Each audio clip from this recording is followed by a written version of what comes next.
The Latin tradition of the creeds from the Father and the Son, Filioque, the Council of Florence in 1438 explains, the Holy Spirit is eternally from Father and Son. He has his nature and subsistence at once, simul from the Father and the Son. He proceeds eternally from both, as from one principle and through one spiration.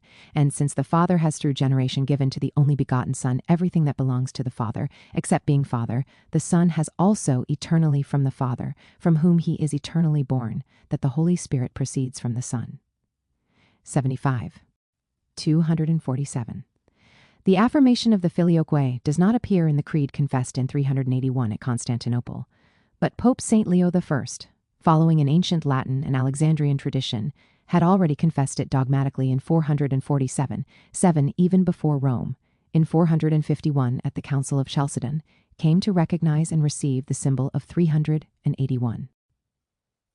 The use of this formula in the Creed was gradually admitted into the Latin liturgy between the 8th and 11th centuries. The introduction of the Filioque into the Niceno-Constantinopolitan Creed by the Latin liturgy constitutes, moreover, even today, a point of disagreement with the Orthodox churches. 248. At the outset, the Eastern tradition expresses the Father's character as first origin of the Spirit.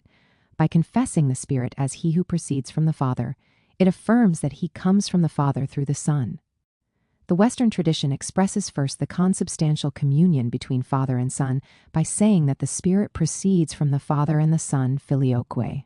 It says this legiti, mately and with good reason, 78, for the eternal order of the divine persons in their consubstantial communion implies that the Father, as the principle without principle, 79, is the first origin of the Spirit, but also that as Father of the only Son, he is, with the Son, the single principle from which the Holy Spirit proceeds. This legitimate complementarity, provided it does not become rigid, does not affect the identity of faith in the reality of the same mystery confessed.